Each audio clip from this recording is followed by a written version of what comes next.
Perkenalkan, nama saya Kurnia Timang, NIM 220661102060. Pada kesempatan kali ini, saya akan memaparkan materi perkembangan teori manajemen.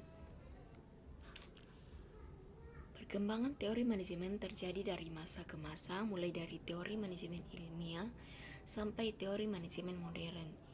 Teori manajemen ilmiah menerangkan secara ilmiah metode terbaik untuk melaksanakan tugas apapun dan untuk menyeleksi, melatih, dan memotivasi pekerja. Tujuannya adalah kebutuhan untuk meningkatkan produktivitas.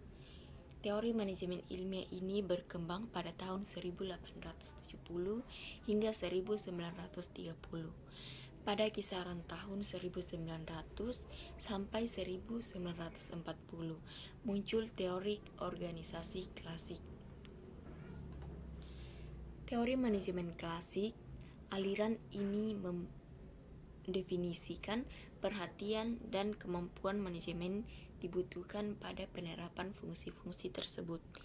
Teori manajemen klasik, aliran ini mendefinisikan perhatian dan kemampuan manajemen dibutuhkan pada penerapan fungsi-fungsi tersebut. Robert Owen menyimpulkan bahwa kuantitas dan kualitas hasil pekerjaan dipengaruhi oleh situasi ekstern dan intern dari pekerjaan.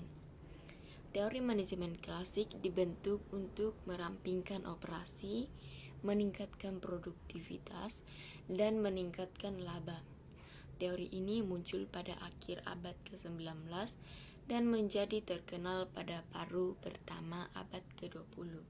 Meskipun tidak secara luas diterapkan di zaman modern, teori ini menawarkan beberapa prinsip yang tetap masih valid pada batas tertentu dalam manajemen bisnis kecil yang bergerak dalam bidang manufaktur. Salah satu tokoh teori organisasi klasik adalah Henry Fayol. Fayol mengemukakan teori dan teknik administrasi sebagai dasar pengelolaan organisasi yang kompleks. Hal ini diungkapkan dalam bukunya yang berjudul Administration Industrial et General.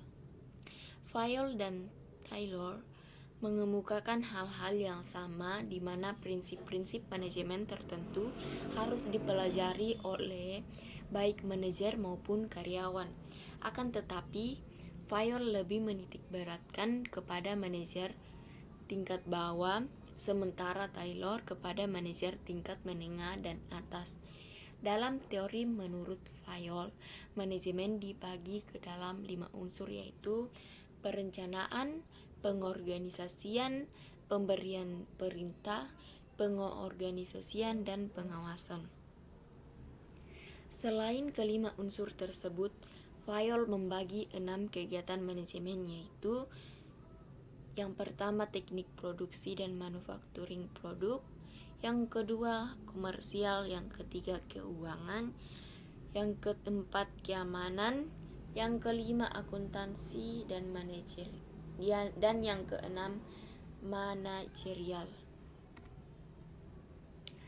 Prinsip manajemen menurut Fayol. Yang pertama division of work, yang kedua authority and responsibility, yang ketiga disiplin, yang keempat unity of command, yang kelima unity of direction, yang keenam subordination of individual interests to general interests, yang ketujuh renunciation, yang kedelapan centralization, yang kesembilan scalar gain, yang kesepuluh order, yang ke-11 equity, ke-12 stability of turn of personnel, yang ke-13 initiative, yang ke-14 spirit de corps. Teori manajemen ilmiah. Salah satu tokoh teori manajemen ilmiah adalah Frederick Winslow Taylor. Taylor adalah manajer dan penasihat perusahaan dan merupakan salah satu tokoh terbesar manajemen. Ia dikenal sebagai bapak manajemen ilmiah. Berdasarkan penelitian dan analisisnya, ditetapkan beberapa prinsip baru yang menggantikan prinsip lama, yaitu sistem trial and error. Kesimpulan dari penelitiannya adalah perusahaan akan mendapatkan hasil yang memuaskan apabila pekerjaan yang akan dilaksanakan direncanakan dengan memperhatikan segi teknologi maupun pelaksanaannya. Berdasarkan bukunya Scientific Management, terdapat 4 prinsip yang dirumuskan Taylor.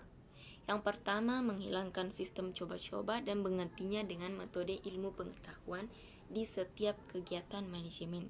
Yang kedua, memilih pekerjaan terbaik untuk setiap tugas tertentu. Langkah selanjutnya adalah memberikan latihan dan pendidikan kepada pekerja. Yang ketiga, pekerja harus menerapkan ilmu pengetahuan di dalam menjalankan pekerjaannya. Dan yang keempat, antara pimpinan dan pekerja harus terdapat kerjasama yang baik. Teori manajemen modern yang terjadi pada tahun 1940 sampai sekarang. Tokoh manajemen pada masa ini adalah Douglas McGregor yang terkenal dengan teori X dan Y. Teori X Y ini merupakan salah satu teori perilaku. Teori XY ini diungkapkan McGregor dalam bukunya The Human Side Enterprise. Dalam buku ini diuraikan para manajer atau pemimpin organisasi memiliki 2 jenis pandangan terhadap para pegawai atau karyawan, yaitu teori X atau teori Y. Menurut asumsi teori X dari McGregor ini, bahwa orang-orang ini pada hakikatnya adalah: yang pertama, pada dasarnya pegawai tidak menyukai pekerjaan jika mungkin berusaha menghindarinya. Yang kedua, karena pegawai tidak menyukai pekerjaan, maka mereka harus dipaksa, dikendalikan, atau diancam dengan hukuman untuk mencapai tujuan-tujuan yang diinginkan. Yang ketiga, para pegawai akan menggelakkan tanggung jawab dan mencari pengarahan yang formal sepanjang hal itu terjadi. Dan yang keempat, kebanyakan pegawai menempatkan rasa aman di atas faktor lain yang berhubungan dengan pekerjaan yang akan memperlihatkan sedikit ambisi. Sekian materi dari saya. Diucapkan terima kasih.